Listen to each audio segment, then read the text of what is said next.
Hi everyone, my name is doctor Monika Mishra. आज हम एक छोटा सा टॉपिक पढ़ने वाले हैं जिसका नाम है काउंटर करंट मैकेनिज्म। ये क्लास 11th का टॉपिक है, तो हम इसको अच्छे से समझेंगे कि इस टॉपिक में क्या क्या कहा गया है। साथ ही साथ नीट के जितने भी प्रीवियस क्वेश्चंस हैं और जो प्रोबेबिलिटी होती है क्वेश्चंस बनने की, उनको भी हम इसके अंदर डिस्कस करेंगे। तो सबसे पहले समझते हैं काउंटर करंट मैकेनिज्म ये होता क्या है, या इसमें क्या चीज़ें होती हैं, किस तरीके से ये काम करता है। तो सबसे पहले वर्ड का मीनिंग समझते हैं। यहाँ पे लिखा है काउंटर। काउंटर का मतलब होता है जब दो चीजें अपोजिट डायरेक्शन में चलती है, जिनका जैसे कि फिजिक्स में बात करें तो काउंटर फोर्स होती है कि एक फोर्स आगे से आए, दूसरा फोर्स उसी को अपोजिट सेम अमाउंट का फोर्स जब लगता है तो वो एक दूसरे को काउंटर कर देते हैं। इसी तरीके से अगर हम केमिस्ट्री में बात करें तो केमिस्ट्री में एसिडिटी और बेसिक जो नेचर होता है वो क्या होता है, अगर सेम होता है तो वो काउंटर कर देता है, न्यूट्रल हो जाता है। तो इसी तरीके से अब हमारा जो यूरिनरी सिस्टम है जिसमें यूरिन का फॉर्मेशन होता है, वहां पर कुछ मैकेनिज्म होते हैं जिसमें यूरिन के फ्लो को काउंटर किया जाता है। तो यूरिन के फ्लो को किस तरीके से काउंटर किया जाता है, तो काउंटर क्या हो गया, जो अपोजिट डायरेक्शन में चलता है, जो अपोजिट डायरेक्शन में चलता है उसको हम क्या कहते हैं, काउंटर। करंट हमने क्यों कहा, क्योंकि यहाँ पे क्वांटिन्यूअस फ्लो है, यहाँ पर यूरिन का और ब्लड का क्वांटिन्यूअस फ्लो है, इसलिए काउंटर मतलब हो गया अपोजिट डायरेक्शन, फ्लो मतलब यानी करंट का मतलब हो गया फ्लो, मैकेनिज्म मतलब प्रोसेस है ये एक तरीके का। ये क्या है, ये एक प्रोसेस है जो कि यूरिन फॉर्मेशन के टाइम पे होता है। तो ये है काउंटर करंट मैकेनिज्म, इसको समझते हैं। आइए, तो काउंटर करंट मैकेनिज्म में जब हम बात करेंगे सबसे पहले तो हम बात करेंगे कि किस तरीके से ये मैकेनिज्म होता है ना। तो इसमें इसको बनाने के लिए इसको हम शॉर्ट में लिख देते हैं CCM। इसको बनाने के लिए क्या क्या चीजें जरूरत होती है, तो देखिए आप सबने पढ़ा होगा नेफ्रॉन के बारे में, तो हम यहाँ पे थोड़ा सा एक नेफ्रॉन का डायग्राम बना लेते हैं। तो नेफ्रॉन के डायग्राम में ये ग्लोमेरुलस बनाते हैं,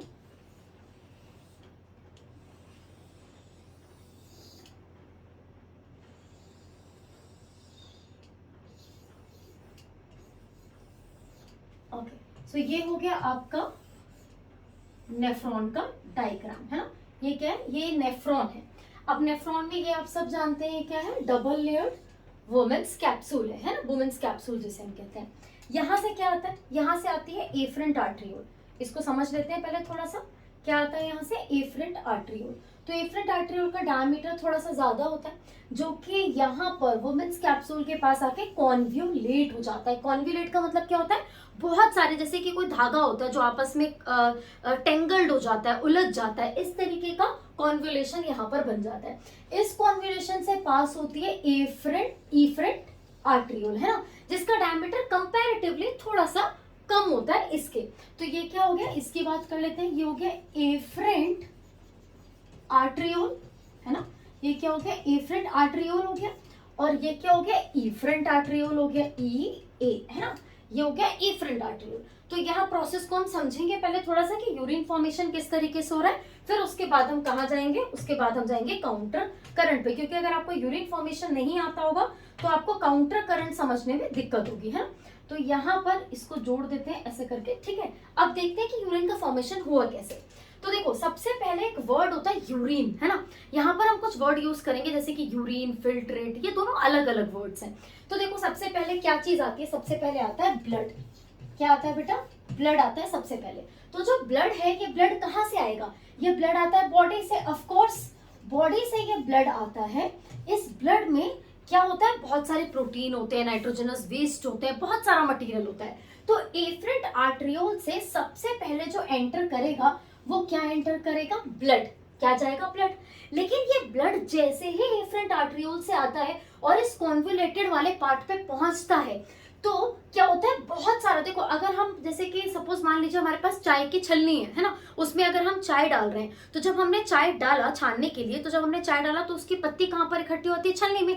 सेम इसी तरीके से आपको समझना है, जब यहाँ से एक छलनी का काम कर रहा है, एक फिल्ट्रेट का यहाँ पर काम कर रहा है, जैसे ही ब्लड यहाँ से आता है, पास होता है और इस कॉन्वुलेशन के पास जाता है, तो कुछ अमाउंट ऑफ ब्लड तुरंत ही फिल्टर हो जाता है ना, कुछ अमाउंट ऑफ ब्लड फिल्टर हो जाता है। जो अमाउंट ऑफ ब्लड फिल्टर हो जाता है वो एफरेंट आर्टरियोल के थ्रू बाहर निकल जाता है, और बचा हुआ जो चीज, जो लिक्विड होता है वो क्या करता है, पीसीटी में आ जाता है। इसको क्या कहते हैं, पीसीटी। पीसीटी का क्या मतलब है, proximated convoluted tubule, proximal convoluted tubule, ठीक है।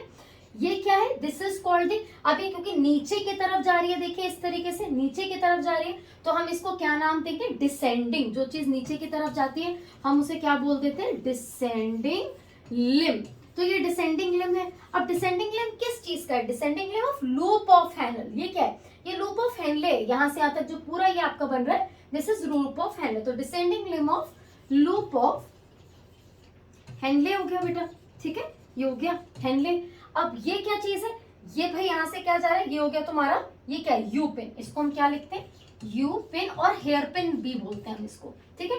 अब ये क्या है, ये देखो इसका डायमीटर ज्यादा है। अब ये कहाँ जा रहा है, ऊपर की तरफ जा रहा है ना, इस तरीके से। तो हम इसको क्या नाम देंगे, हम इसे नाम देंगे असेंडिंग। क्या नाम देंगे, ascending, ascending limb of loop of Henle, ठीक है, असेंडिंग हो गया। ऊपर वाला ये क्या है, ये है DCT। DCT क्या हुआ यहाँ पर, DCT हुआ डिस्टल कॉन्वोल्यूटेड टिब्यूल। ये वाला प्रॉक्सिमल है, तो ये वाला क्या हो गया, डिस्टल कॉन्वोल्यूटेड टिब्यूल।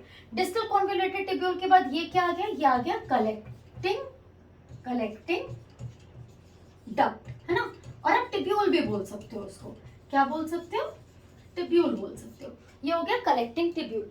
अब देखिए, यूरिन पहले क्या है, ब्लड आया, ब्लड इस छलनी यानी इस फिल्ट्रेट से पास हुआ। इस फिल्ट्रेट से पास होने के बाद कहाँ गया, प्लाज्मा में, ठीक है, ये जो फिल्टर लगा हुआ था इससे पास हुआ। अब देखो दो चीजें हैं, जब हमने ब्लड को फिल्टर किया तो जितनी बड़ी बड़ी चीजें होंगी वो इस फिल्ट्रेट के अंदर रह जाएंगी, है ना, यानी जो हमने फिल्टर पेपर लगा रखा है, जो हमने यहाँ पर वुमेन कैप्सूल रखा हुआ है, इसके अंदर फिल्टर हो जाएंगी। तो वो क्या चीजें होती है, वो चीजें होती है प्लाज्मा। क्या होता है बेटा, प्लाज्मा। अब क्या हुआ, जब हमने यहाँ से ब्लड को फिल्टर किया तो ब्लड के अंदर से सारे जितने छोटे छोटे आइटम थे वो सारी चीजें यहाँ पर आ गई, जितने भी छोटे छोटे आइटम्स थे वो सारी चीजें यहाँ पर आ गई, एक्सेप्ट वन। वो क्या है, वो है प्लाज्मा प्रोटीन। क्या है वो, प्लाज्मा प्रोटीन, क्योंकि प्लाज्मा प्रोटीन का साइज बड़ा होता है तो वो इस फिल्ट्रेट को क्रॉस नहीं कर पाता और नीचे नहीं आ पाता। बाकी सारी चीजें पीसीटी के अंदर आ चुकी हैं।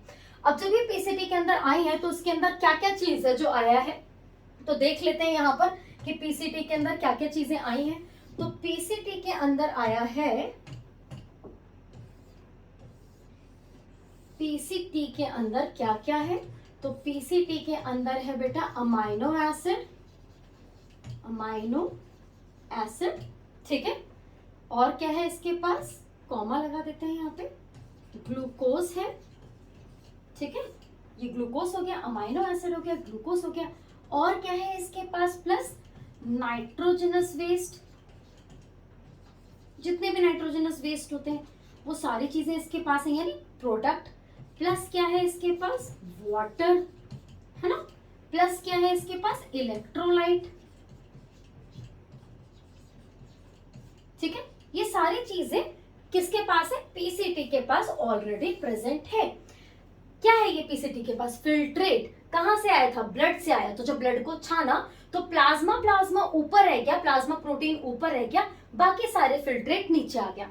तो अभी हम इसको यूरिन नहीं कहेंगे, अभी हम क्या कहेंगे कि वुमेन्स कैप्सूल से जो नीचे आया वो क्या है, वो है पीसीटी के अंदर फिल्ट्रेट, ठीक है। अब ये फिल्ट्रेट क्या करता है, ये फिल्ट्रेट यहाँ जाता है बेटा डिसेंडिंग लिम्ब में। जब ये डिसेंडिंग लिम्ब में जाता है तो डिसेंडिंग लिम्ब के बाद कहाँ जाएगा, लूप ऑफ हैनल्स में। लूप ऑफ हैनल से कहाँ जाएगा, असेंडिंग में। असेंडिंग से कहाँ जाएगा, डीसीटी। डीसीटी से कहाँ जाएगा, कलेक्टिंग लिम्ब। और कलेक्टिंग लिम्ब से क्या करेगा, यहाँ से निकल जाएगा बाहर। अब ये कहलाएगा यूरिन, ठीक है।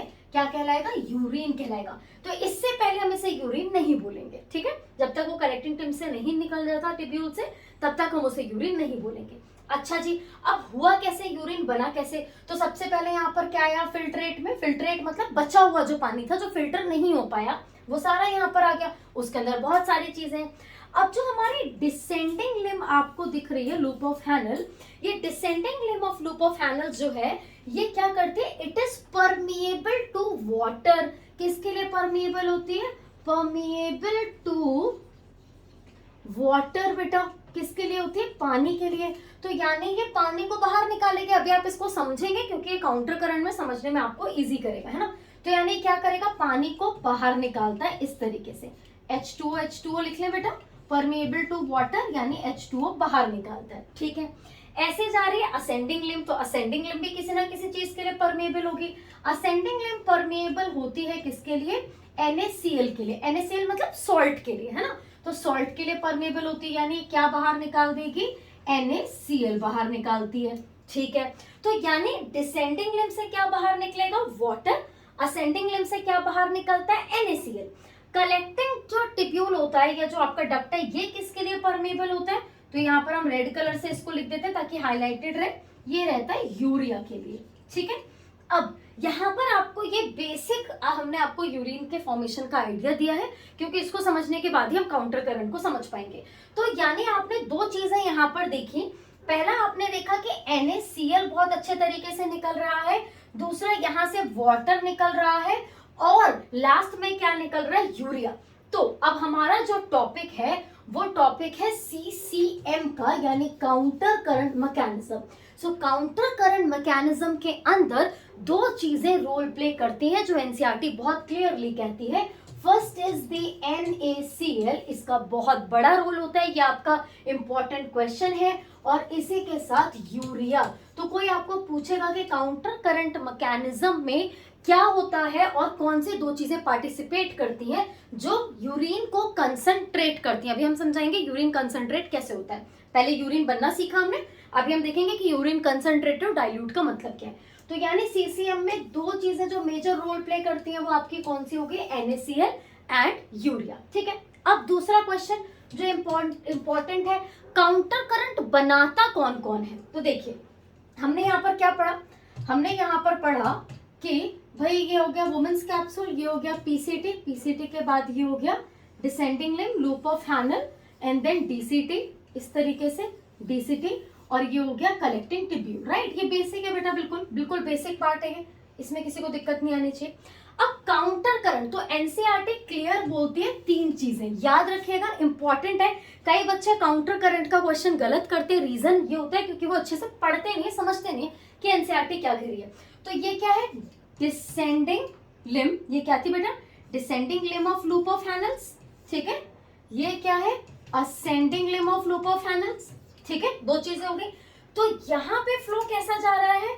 यहाँ पर फ्लो जा रहा है नीचे की तरफ, है ना, और यहाँ पे फ्लो कहाँ जा रहा है? ऊपर की तरफ। तो ये काउंटर कर रहे हैं एक दूसरे को, यानी पहला काउंटर करंट मैकेनिज्म में जो रोल प्ले करता है वो करता है, सबसे पहले हम लिखेंगे descending limb of loop of Henle and ascending limb of loop of हैनल, पहला क्वेश्चन, ठीक है।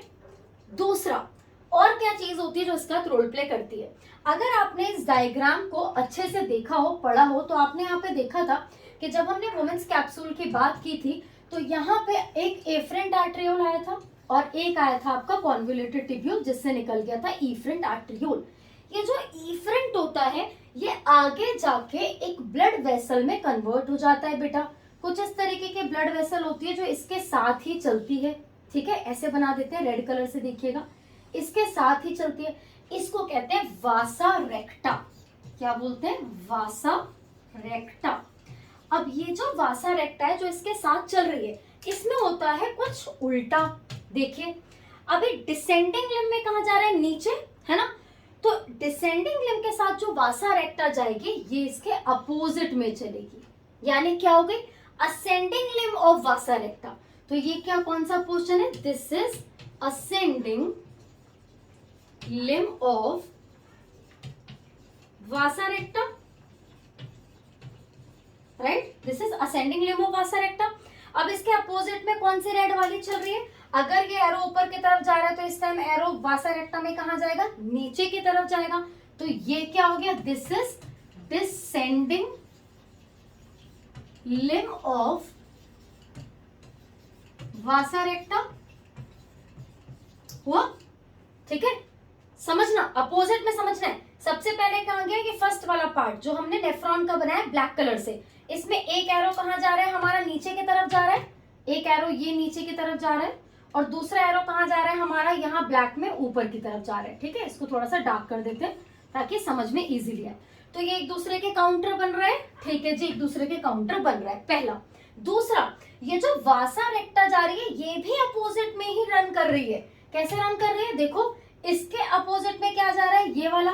तो भाई ये अपोजिट हुआ, इसका अपोजिट वासा रेक्टा में कौन सा है, ये वाला, उल्टा फ्लो कर रहे हैं दोनों एरोस, यानी अगर यहाँ से ब्लड जब आएगा तो यहाँ से ऊपर चढ़ेगा और यहाँ से नीचे जा रहा है, तो ये दोनों अपोजिट हो गए।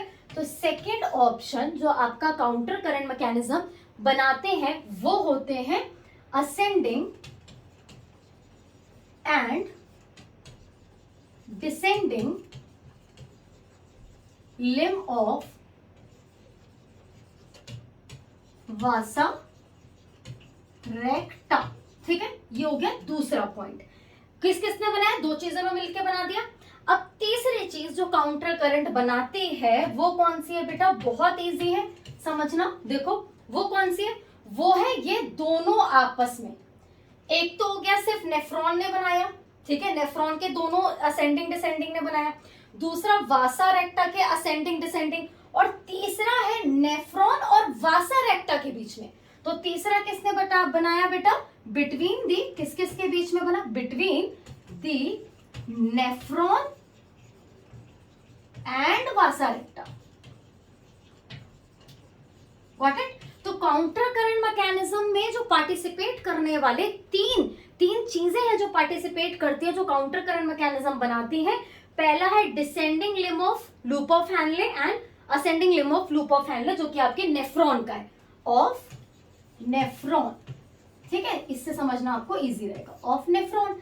सेकंड क्या है, ascending and descending limb of वासा रेक्टा, जो ब्लू कलर से आप देख रहे हो अपोजिट डायरेक्शन में जा रहा है। And the third one is between the nephron, जो ऊपर की तरफ जा रहा है बेटा ब्लैक कलर से नेफ्रॉन, उसके अपोजिट में जो रन कर रहे हैं दैट इज वासा रेक्टा। तो ये दोनों आपस में भी तो अपोजिट है, ये दोनों इसके अपोजिट है, ये दोनों आपस में अपोजिट है, तो ये भी बनाते हैं, यानी तीन चीजें मिलके काउंटर करंट मैकेनिज्म में पार्टिसिपेट करती है। तो पहला क्वेश्चन तो इंपॉर्टेंट हो गया ये, ठीक है, समझ गए इसको। अब समझेंगे कि काउंटर करंट हुआ कैसे, है ना। तो अभी हमने वर्ड यूज करा था कि चलो यार ये पहला क्वेश्चन आ गया, काउंटर करंट कैसे बन गया। दूसरा है कि ये क्या चीज होती है जिसको हम कंसंट्रेटर और डाइल्यूट कहते हैं, है ना। देखो बेटा, यूरिन की बात करते हैं। आप सबने ये चीज महसूस की होगी कि कभी कभी जिस दिन हम पानी कम पीते हैं उस दिन यूरिन हमें बहुत येलो आता है। जब हम पानी ज्यादा पीते हैं तो हमारा यूरिन का जो कलर होता है वो लाइट येलो, पेल येलो, इस टाइप का हो जाता है ना। तो ऐसा क्यों होता है, देखो जब किसी भी यूरिन का कलर डार्क येलो है, कैसा है, डार्क येलो आपको दिख रहा है, इसका मतलब यूरिन कैसा है, कंसंट्रेटेड।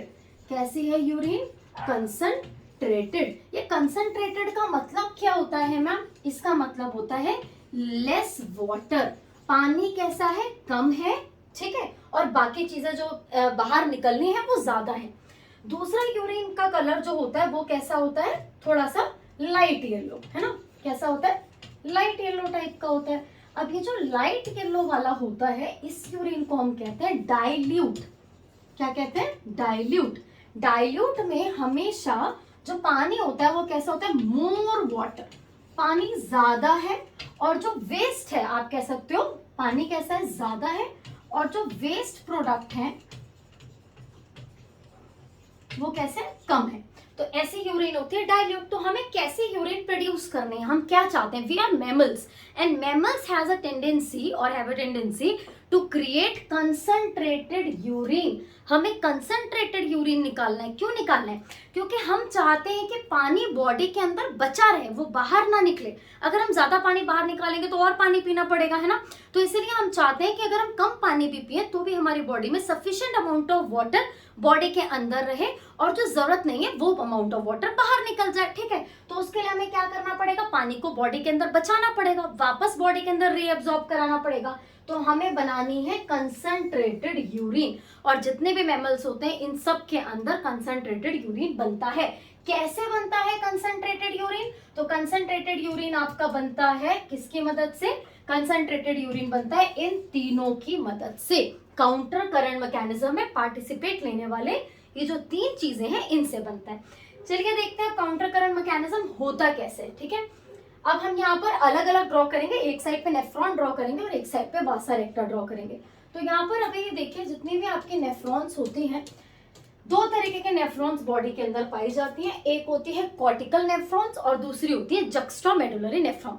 सबसे ज्यादा मात्रा में 75 to 80% हमारे पास पाई जाती है कॉर्टिकल नेफ्रॉन, और बहुत कम मात्रा में 15 से 20% में पाई जाती है जक्स्टाग्लोमेरुलस नेफ्रॉन।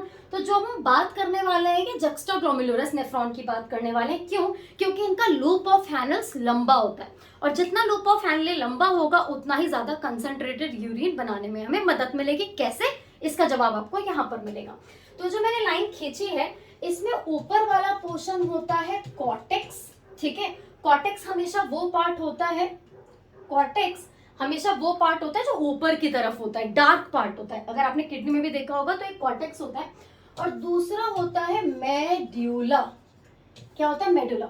मेडुला हमेशा इनर पोर्शन होता है, लाइट कलर पोर्शन होता है और इसी के अंदर मैक्सिमम चीजें लाइट करती हैं, ठीक है। तो हम यहाँ पर बना लेते हैं नेफ्रॉन को एक बार। चलिए, तो यहाँ पर अभी हम वुमेन्स कैप्सूल इस तरीके से बनाएंगे।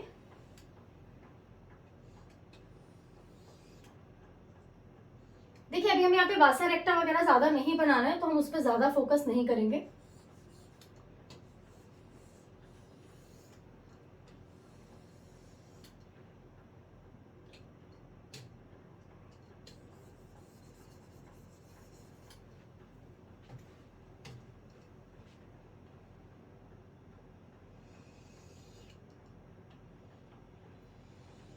ये हमने कर दिया पतला। देखिए यहां से आते हुए इसे पतला करेंगे।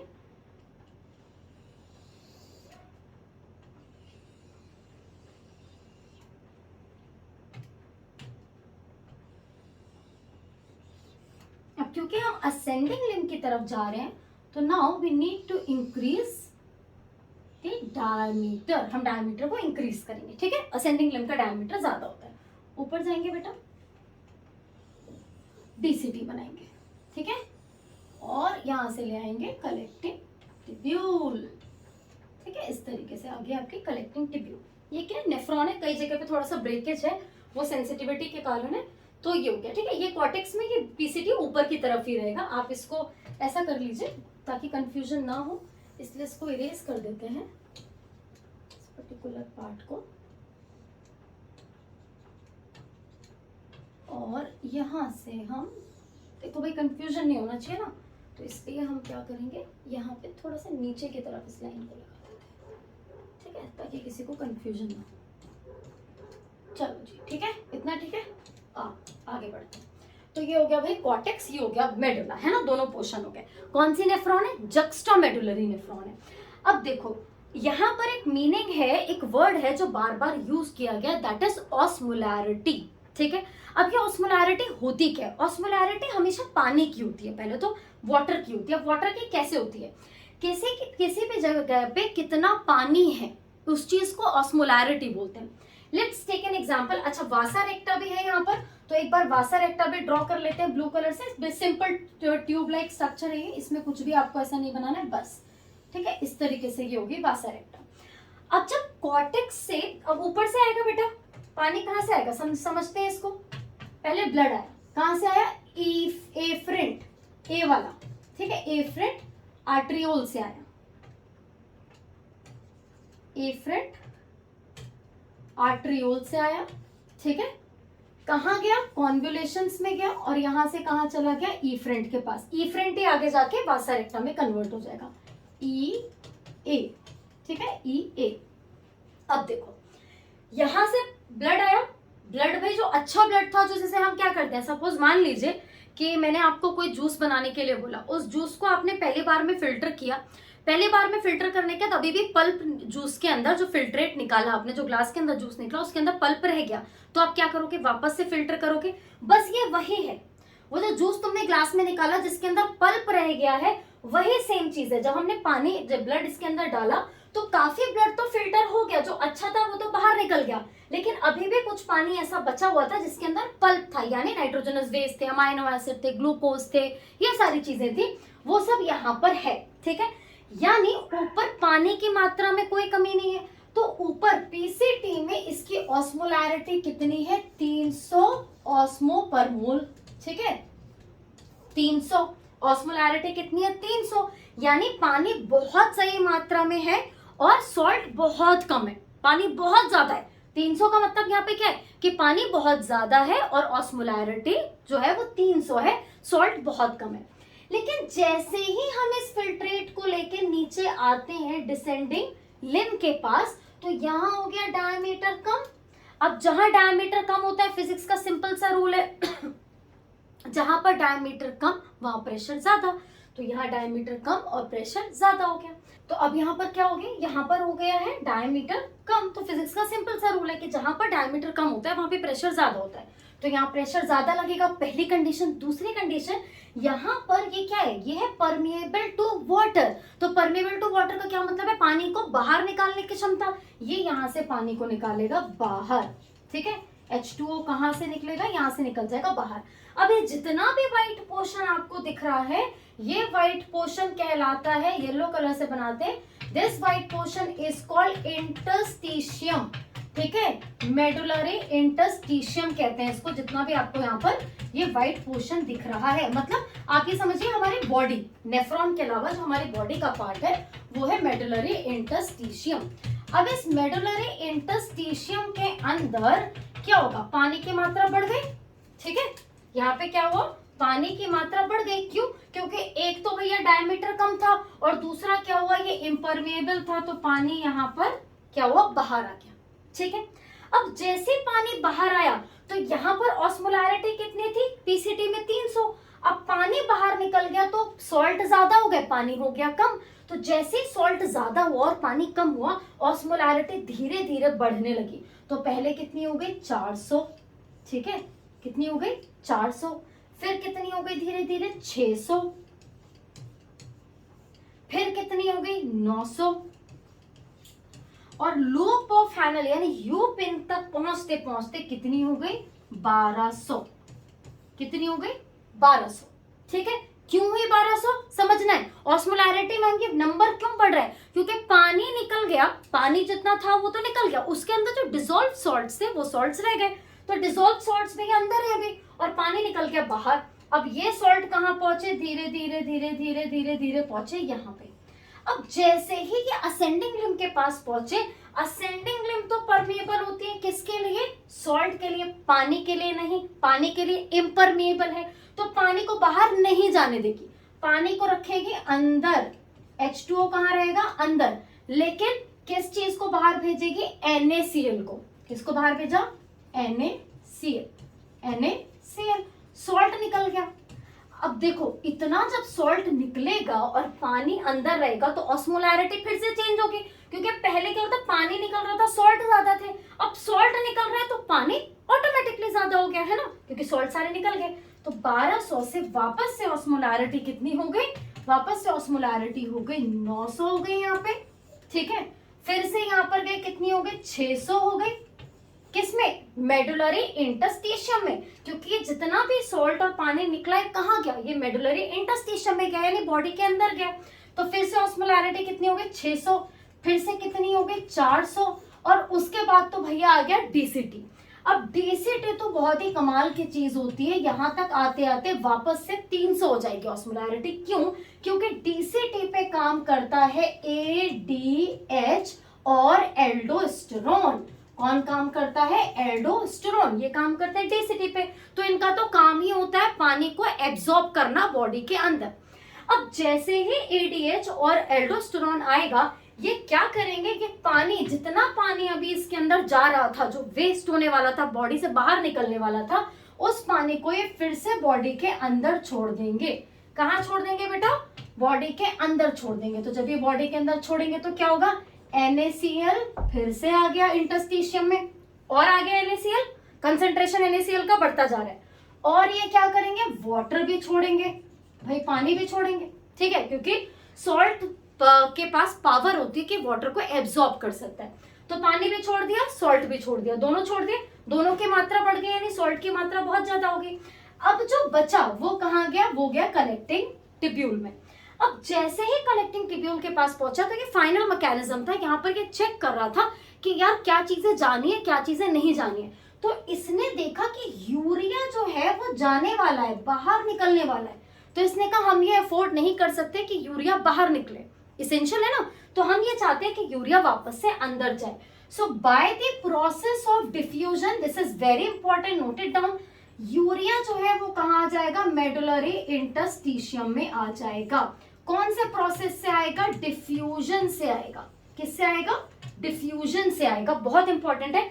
यूरिया कलेक्टिंग टिब्यूल से जो कि बाहर निकलने वाला था, कलेक्टिंग टिब्यूल ने देखा कि यूरिया बाहर निकल रहा है, नहीं मेडुलरी इंटरस्टिशियम में भेजो, क्योंकि बॉडी को उसकी जरूरत है। मेडुलरी इंटरस्टिशियम में भेजा by the process of diffusion. Diffusion क्या होता है, high concentrated to low concentration में जाना।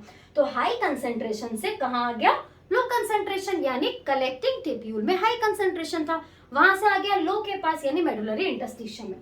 अब क्या होगा, जो बच गया, जितनी भी चीजें बच गई वो यहां से निकल जाएंगी बाहर, और वो कहलाएगा यूरिन। क्या कहलाएगा बेटा, यूरिन कहलाएगा। ठीक है, इस यूरिन के अंदर थोड़ा सा पानी होगा, बहुत सारे वेस्ट मटेरियल होंगे जिनकी हमारी बॉडी को जरूरत नहीं है, वो सारी चीजें होंगी।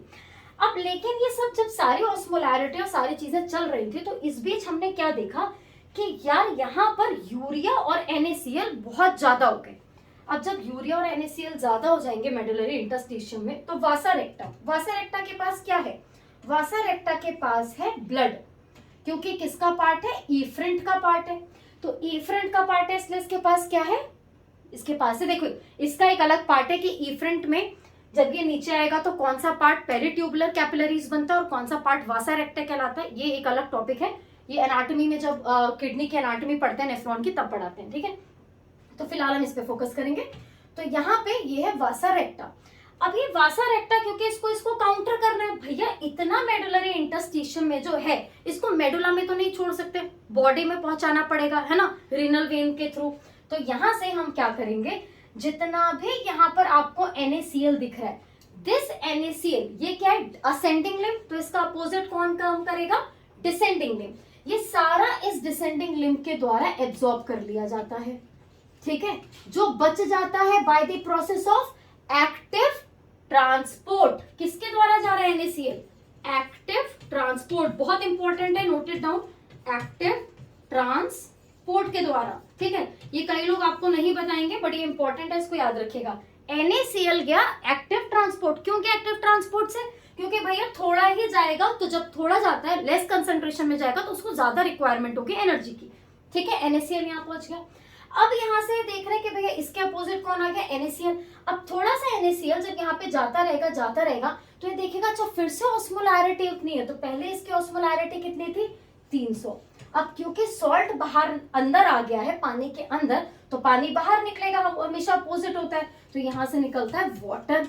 ठीक है, अब वाटर बाहर निकलेगा, फिर से कंसेंट्रेशन कम होता जाएगा, तो क्या होगा, ऑस्मोलैरिटी 300, फिर हो जाएगी बीच में 400, फिर हो जाएगी 600, फिर हो जाएगी यहाँ पर 900, और फिर हो जाएगी 1200।